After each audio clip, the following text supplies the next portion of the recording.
So we're starting. Let us start by the prayers. Om Ajnanatimirandhasya Jnananjana Chakshurunmilitam Yena Tasmai Shri Gurave Namaha.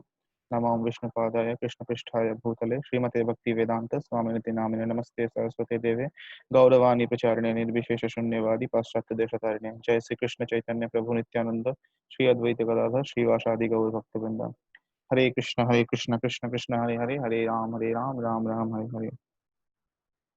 So in our previous sessions we have seen, first of all, we saw in our very first session that we are not this body, we are the soul. Then we learned about transmigration of soul and all those stuff. We saw that Krishna is the supreme personality of Godhead. The conclusion of the Vedic scripture is like that only. So then we also in the second session we saw the authenticity of the scriptures, why scriptures are authentic, and then in the third session about supremacy of Krishna, or Krishna is the supreme personality of Godhead. Then we saw the laws of nature, and ultimately all the laws are governed by Krishna only. So today we will be seeing, does God have a personal form? Okay, so many people have a conception that maybe God is some kind of energy, or some kind of light. He may not have a personal form like us. That kind of question, that kind of misconception occurs to many people's mind. But is it so? Let us see what the major religions, that what does they say, what do they say. In the Bible also, Bible describes that God, God as having the semblance of a human form. Similarly, there are so many phrases in Bible. The references is provided over here. Somewhere it is said under his feet, somewhere it is said under the eyes of the Lord, somewhere it is said the ears of the Lord, and so on. So we can perceive that. So there has been in the Bible also, it has been many where it is mentioned. It has different parts of God has been mentioned. The phrases are mentioned. Similarly, if we see Quran, the in Quran also, Allah's face, Allah's eyes, this kind of things are mentioned. So actually, God has many names. It is said that Nam Namakri Bahuda Nije Sarva Shakti Satrar Pita Niyamita Smarane Nakala means Nam Namakri Bahuda. So God has many names, multiple names, and all his names have several same potency. So Allah is one name, Christ is one name. There are different names of God, but it refers to the same personality. We should not think that there are many gods and such like that. There is only one God. Okay. Similarly, Krishna is the most prominent name because it comes from the Vedic scriptures. Also, so in the Bhagavad Gita we can find that 13th chapter 14th verse. It is said that everywhere are his hands and legs, his eyes, heads and faces, and he has ears everywhere. In this way, the super soul exists, pervading everything. Okay, so the story that has been given in Bible and Quran, yes, basically some kind of indication has been provided in Bible and Quran and other scriptures, but we can find the complete picture in the Vedic scriptures, because Vedic scriptures, those are much more detailed than these other scriptures, the Bible and Quran. So there are some kind of indication has been provided in Bible or Quran or other major scriptures, but if we see Vedic scriptures, we can find the complete detail. Okay, so that's the thing. Like, how can an impersonal God has feet, finger, and eyes? It doesn't make sense, right? If God is not a person, or it doesn't have a body, a personal form, then how can he has feet, fingers, eyes, and all these bodily names? It has been described in all the scriptures of any kind of religion. Okay, so let us delve deep into our Vedic scriptures. Let's see what our Vedic scripture says. Okay, so the first verse of Brahma Samhita, the 5th chapter. So Brahma Samhita, it is spoken by Lord Brahma himself. Who is Lord Brahma? Lord Brahma is empowered by Lord Krishna himself for the work of creation. So all the living beings, living entities, all of the living entities are created by Lord Brahma. Lord Brahma says, Ishvara Parama Krishna Satchidananda Vigraha Anadi Radir Govinda Sarva Karana Karanam. Like that. So translation is, Krishna, Lord Brahma is saying, Krishna, who is known as Govinda, is the supreme Godhead, He has an eternal, blissful spiritual body. So note the word Vigraha. Satchit Ananda Vigraha. Vigraha means body. So Brahma is saying that he has a body. Yes, definitely has a body. He has an eternal, blissful spiritual body. He is the origin of all. Brahma says he is the origin of all. He has no other origin, and he is the prime cause of all causes. So Brahma certifies that. So actually, this verse we have seen earlier also. While we are talking about the supremacy of Krishna, why Krishna is the supreme personality of Godhead, there also we have seen this verse. So in this verse, in this verse, Brahma says that Krishna has a spiritual body. So we have to understand that Krishna's body or the God body is not same as us. Our body is made up of what? See, our body, it is completely made up of flesh, blood, then what? The flesh, blood, this bone, mucus, everything. But God's body is completely spiritual. There is no difference between God and his body.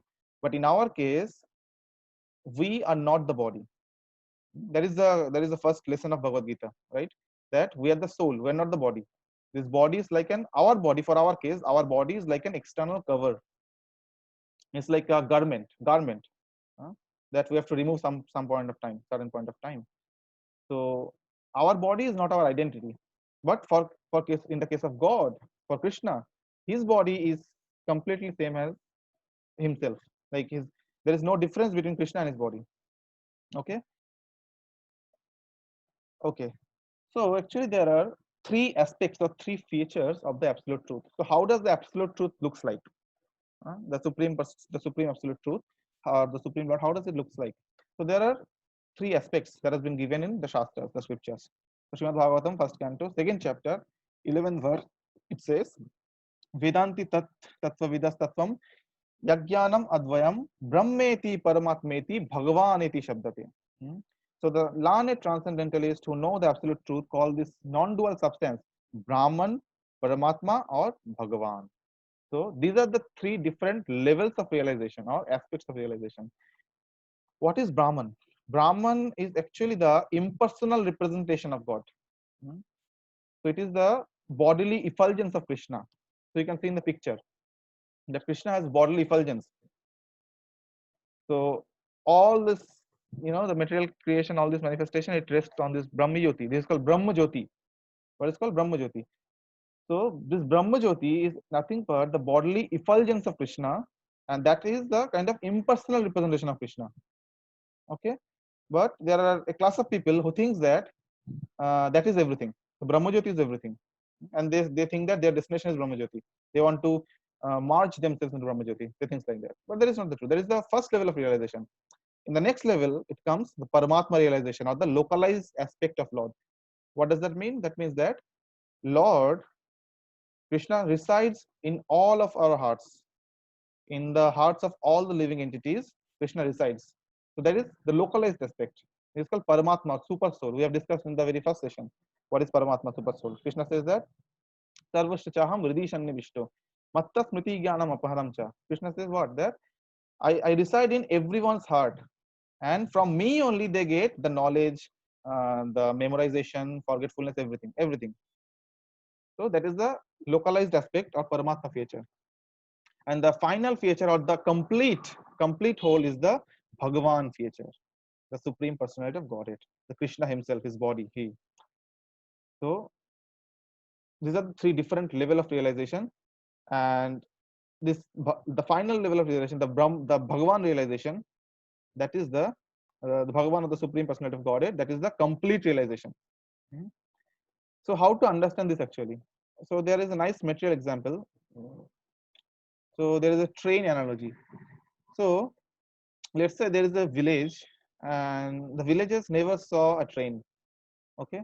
Let's say this is an old day and those like the coal trains and all, uh, who have lots of smoke and all, some kind of train.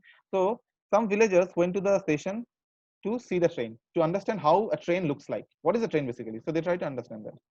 Now someone saw some kind of lots of fume or lots of smoke they saw, and so some people they thought that, oh, so it means that there is nothing substantial, so train is just a smoke and nothing else. So they thought that, okay, now I understand what is the train, now I will go away. So they left. Some people they left, they thought that train is just a smoke. Then, but there are a few people who's remained there, who stayed there, and they saw that some big light is coming. Huh? Seeing that, some people they thought, oh, it means that the train is a big light. Oh, so now I know what is a train. Now I can leave. So they left. Some people they left. They thought, okay, the train is a light. But there were few intelligent people who stayed even further. Hmm? And who stayed even further, they finally saw the train coming. And they could see the driver, they could see the entire structure of the train.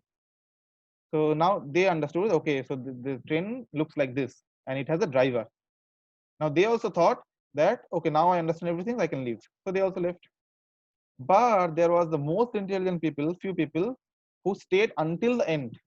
So they stayed until the end and they saw that the train arrives at the station and there are lots of passengers who are getting out of the train.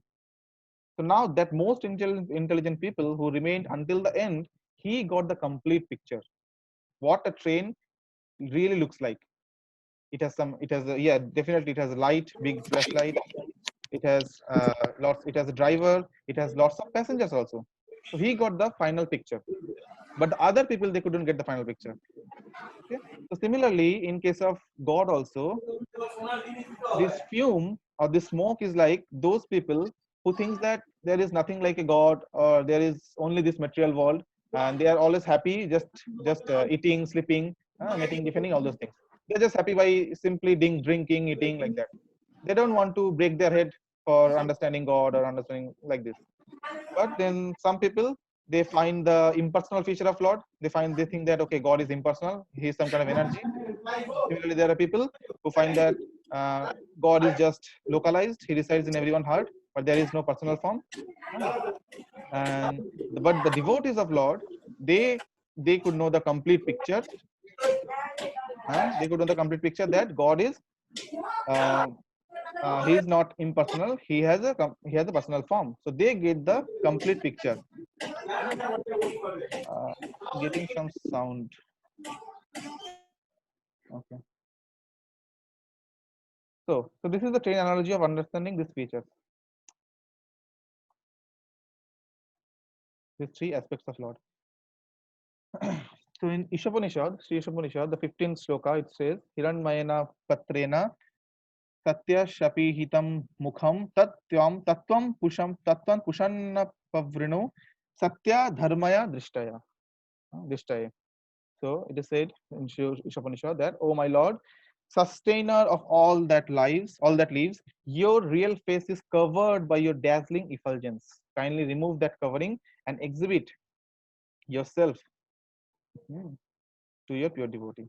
So here it is mentioned that, oh Lord, your face is covered by your dazzling effulgence. So that is the Brahma Jyoti. That is the impersonal representation of the Lord.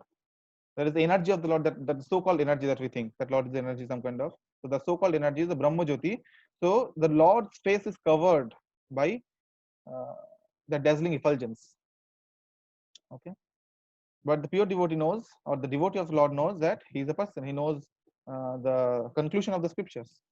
Similarly, in Brahma Samhita also, in 14th verse, Brahma says, Yasha Prabha Prabhavato Jagadanda Kotishvashena Kotishvashe Vasudhadi Vibhuti Bhinnam Tad Brahma Nishkalam Ananta Ashesha Bhutam Govindamadi Purusham Tamaham Bhajami. So Brahma says that in the million and million of universes, there are innumerable planets, and each and every one of them is different from others by its cosmic constitution. All of these planets are situated in a corner of the Brahma Jyoti. This Brahma Jyoti is but the personal rays of the Supreme Personality of Godhead, Govinda, whom I worship. So Govinda is another name of Krishna. So Brahma also says that this Brahma Jyoti is nothing but the personal rays of the Supreme Personality of Godhead. Also Brahma says what in the first line, that there are millions and millions of universes. So we think that there is only one universe. I don't know what the science says, but scripture says that there are millions and millions of universes, and each universe has lots of planets in it, innumerable planets. And so all these planets, they are situated in a corner of the Brahma Jyoti, and Brahma Jyoti is the effulgence of the Supreme Personality of Godhead, Govinda. Okay. So now we understand what is the Brahma Jyoti, or we understood what the three aspects or three features of the Supreme Truth. Now let us understand what is the personal form of Krishna. So Krishna, we see many a times we have seen that Krishna, we call Krishna as the supreme personality of Godhead. Why you call supreme personality of Godhead? So supreme because he is the supreme Lord, and that's why we say personality, because he is a person. He is not impersonal. He is a person. God is a person. Because we are person, then how can God not be a person? Hmm? So, so that's why God is called the supreme personality of Godhead. He is a personality. He is a person. And so let us see what is his personal form really looks like. So there are, we have seen three features: the Brahman feature, or the impersonal Brahman, which is the Brahmajyoti. Next, the Paramatma feature. So God resides in everyone's heart as super soul or Paramatma. And final is the complete picture is the Bhagavan feature, Bhagavan realization. So we know all about Bhagavan.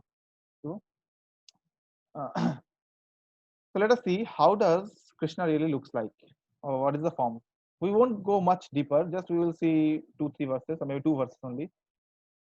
In Brahma Samhita again, Lord Brahma says, Venum Kwanantamaravinda Dalaya Taksham Varhavatam Asam Varhavatam Samashitam Buddhasundarangam Kandarpakotikamaniya Vishesha Shobham Govindamadi Purusham Tamaham Bhajami. So Lord Brahma says, I worship Govinda, the primeval Lord, who is adept in playing on his flute, with blooming eyes like lotus petals, with head decked with peacock's feather, with a figure of beauty tinged with the hue of blue clouds, and his unique loveliness, charming millions of cupids. So here Brahma describes what is the how does Krishna look like? What is the form of Krishna? So in our material universe also, material world also, when Krishna descended in this world in Dwapar Yuga, in this Vrindavan, so actually there are two Vrindavans. We should not be confused. So this Vrindavan, which is in our Uttar Pradesh, so that is the place where Krishna descended himself. But there is another Vrindavan, which is Golok Vrindavan, the supreme abode of Krishna. So that Vrindavan is different from this Vrindavan, Golok Vrindavan. And here there, and that is our ultimate destination, that is the spiritual world of the Bhagavad Dham. Okay, so here Lord Brahma describes the feature or the personal feature, how does Krishna looks like, different features of Krishna. So what is Brahma says that he is adept on playing on his flute, and with his blooming eyes like lotus petals, so his eyes are like lotus petals, and his head decked with peacock's feather, and with the figure of beauty tinged with the hue of blue clouds. So here the color of Krishna's body has also been mentioned, that it seems that the with the figure of beauty tinged with the hue of blue clouds, so it looks like a blue clouds, monsoon clouds, and his unique loveliness charming millions of cupids. So cupids means, let's say, so all the lusty desires that we have, that occurs due to the cupid. Hmm. So Cupid can invoke lust in anyone and everyone. But Krishna, or the God, is such beautiful, so much beautiful, that he can attract even the Cupid.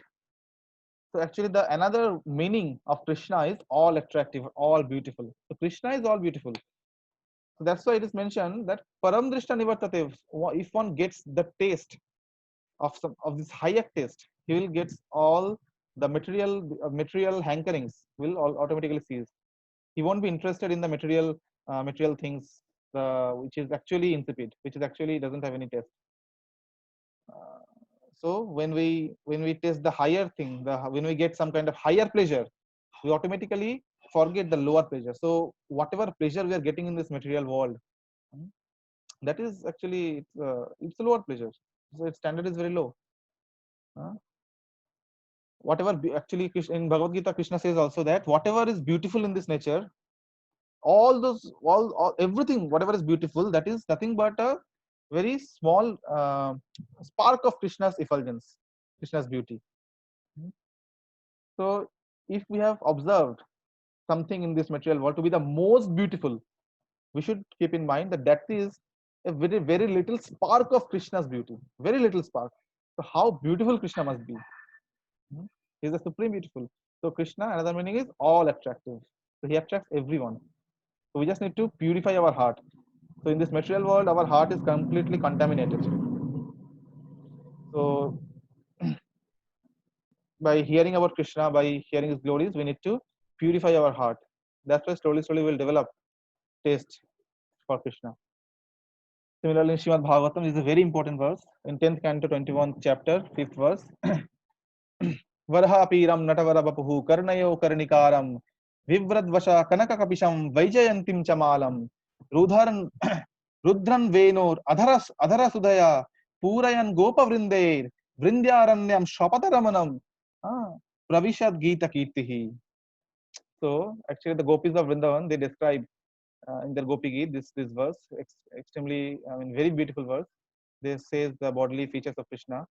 Translation is, wearing a peacock feather ornament upon his head, blue Karnikara flowers on his ears, and yellow garment as brilliant as gold, and the Vaijayanti garland Lord Krishna exhibited his transcendental form as the greatest of dancers as he entered the forest of Vrindavan, beautifying it with the marks of his footprints.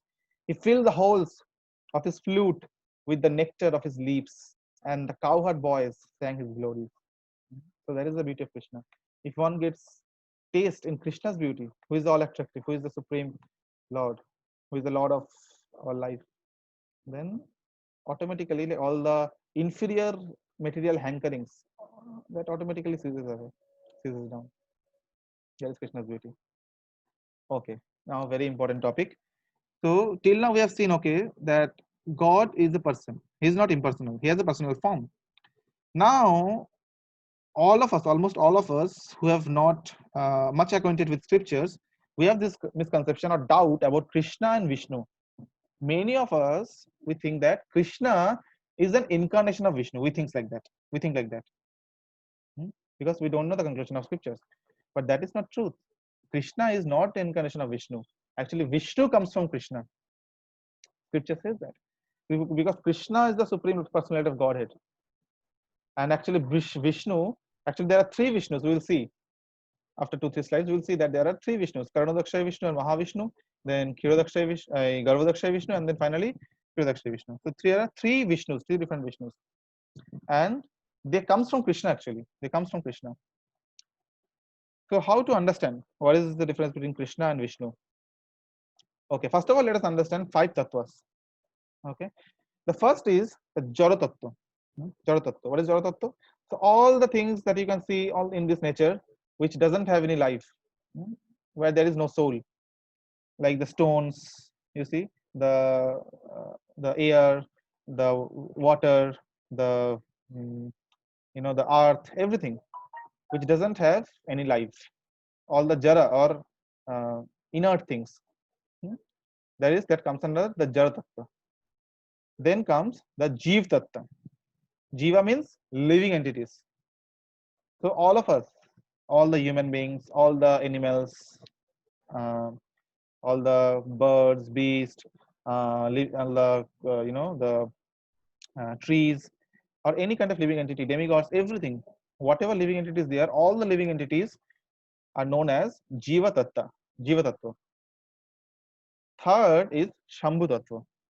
Oh, so I should one thing mention that in the Jiva Tattva, all the demigods, including Brahma, Indra, Chandra, Varun, all the demigods also come. They are also jivas. They are also conditioned souls. They are also entrapped by this material nature. But Shambhu Tattva, what Lord Shiva, Shambhu means Lord Shiva. Lord Shiva is actually above the jivas. Lord Shiva is not a jiva. He is not a living entity. He is beyond the jivas. He is not conditioned like all the jivas. So there is a difference between Lord Shiva and other demigods like Lord Brahma or Lord Indra, Chandra, all these things, all these demigods. So there is a difference. So Shambhu Tattva or Lord Shiva is in a higher plane than the jivas. He is not a jiva. He doesn't come under the jiva. And it is said in Brahma Samhita also that Lord Shiva, if we try to compare Lord Shiva and Lord Krishna, then Lord Shiva can be compared as curd. So we can see the curd comes from milk only. We make curd using milk only. So milk is the source. From that we can get curd. But we cannot get milk out of the curd. We cannot transform again curd into milk. That's not possible. So similarly, So basically, if we mix milk with something, then slowly it turns into curd. There is a process. So similarly, Shambhu or Lord Shiva is an expansion, is an expansion of Krishna only, who is employed for the work of destruction. Okay, that is Lord Shiva. So he comes under Shambhu Tattva. The four is the Shakti Tattva. Shakti Tattva means so all the expansions of Srimati Radharani, all the Lakshmis, all the gopis, all the Lakshmis, Mahalakshmi, and even in Oli also, Krishna's Dwarka Lila also we can see Rukmini, who was Krishna's queen, and there are so many queens. So all of them, all the Lakshmis, they comes under the Shakti Tattva. They are Krishna's potency. They are Krishna's Shakti, internal potency. So it comes under Shakti Tattva. And finally is the Vishnu Tattva. So Vishnu Tattva means so all the expansions, all the direct expansions of Krishna. There is a concept called Swamsha and Vibhinnamsha. So Swamsha means own expansion. So all the three Vishnus, and we will see there are lots of like all the incarnations in this material world. There are so many incarnations of God. So we can see Lord Nrsimha, Lord Varaha, Lord Ram, then Lord Buddha, and so many. So all of them, they are incarnation of Krishna only, and so they comes under the Vishnu Tattva. Okay. So we can understand the difference between Vishnu and Krishna in a very simple way. So Vishnu is nothing but while Krishna is working at office. So you see, when a father he works at office, how does he work? So he is in uniform, okay, and then he is very systematic. Everything is very uniformed way, structured way, and his mood is also like that. So that is Vishnu. So Vishnu, so Krishna as Vishnu, he is maintaining this entire cosmic manifestation. So entire cosmic manifestation rests on Mahavishnu. We will see who is Mahavishnu and all. So Vishnu is like that. When Krishna is at office, he is Vishnu. But say a father, when he is at office, is it his real mood or is it his real nature? No. Only in the office duration, office hours, he is in that kind of official mood. But when that same father comes in his home and he plays with his children, he spends time with his children, with his family, then what is the mood of that father or of that particular gentleman? That is his real mood. When he's playing with his children, when he's playing with or dealing with his family members, he's very free. He's very compassionate, affectionate, and dealing very friendly. That is the nature of a father when he is in the home, right? We can understand that. Similarly, Krishna is in that mood. Krishna is playing with all the gopas and the gopis and all the Vrajavasis. All of them are their family. That is the nature of Krishna. Krishna's mood is like that. He is at home. He's very free with all of his playmates and all. So whatever pastime we see in this Vrindavan, that is a little, it's a very little glimpse of the eternal pastime, what is going on in Golok Vrindavan. So Golok Vrindavan, the spiritual world, that is the supreme abode of Krishna. And a portion of that Golok Vrindavan has been manifested in this world, our material world, when Krishna personally descended here. So in Dapar Yuga, 5,000 years ago, when Krishna personally descended in this material world, then some portion of that Golok Vrindavan came here, and that is referred as Vrindavan. In Uttar Pradesh, we can see the Vrindavan is there. So that Vrindavan is nothing but a fractional part of the original Vrindavan. So whatever Krishna's Leela, Krishna's pastimes we can see in Golok Vrindavan, that is a part. But in big picture, that is going on in the original Supreme Abode also. So, okay, that is the difference between Krishna and Vishnu. Let us, Brahma Samhita in 46th verse, it is said that when the flame of one candle is expanded to another candle and placed in a separate position, it burns separately and its illumination is as powerful as the original candle. Similarly, the Supreme Personality of Godhead, Govinda or Krishna, expands himself in different forms as Vishnu, who are equally luminous, powerful, and opulent. Let me worship that supreme personality of Godhead, Govinda. So Brahma says that. Lord Brahma says that, like if you using one candle, if you light another candle, so that light will also have kind of same potency. Similarly, Krishna is the source of all. Sarva Karana Karanam. Ishwara Parama Krishna, Satchidananda Vigraha Anadiradi Govinda, Sarva Karana Karanam. He is the cause of all causes. So he is like the originating candle. And if he lights other candles, that is like other forms of Krishna, like other expansions of Krishna, Vishnu expansions, and other incarnations, like that. So this candle analogy is very nice. So Lord Brahma says that the Supreme Personality of Godhead Krishna, he expands himself in different forms as Vishnu, who are equally luminous. So you can see that Krishna actually he has 64 qualities. It has been mentioned in Shastra scriptures that Krishna is full. He is the complete whole picture. He has 64 qualities total. And the Vishnu feature has only 60 qualities. So 4 qualities are lacking. So Venu Madhuri, Rupa Madhuri, like that. Lila Madhuri, Prema Madhuri, like that. Four qualities are there which are lacking in Vishnu. So we can understand that a father or a family man, when he is in office, he is not in his full form, right? He cannot deal with the all the other stuffs in the office very intimately. He cannot deal like that. But Krishna can deal. Because Krishna is in the home in a homey mood. I mean, when he is home, is that is his mood. Okay. Okay. So similarly, in Srimad Bhagavatam, also first and third chapter, we can find.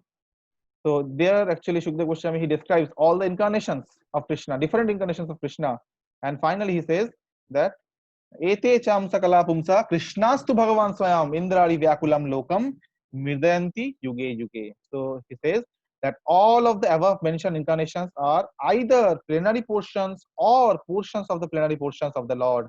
But Lord Shri Krishna is the original personality of Godhead. All of them appear on planets whenever there is a disturbance created by the atheists. The Lord incarnates to protect the theists. So here basically he mentions about all the incarnations of Krishna.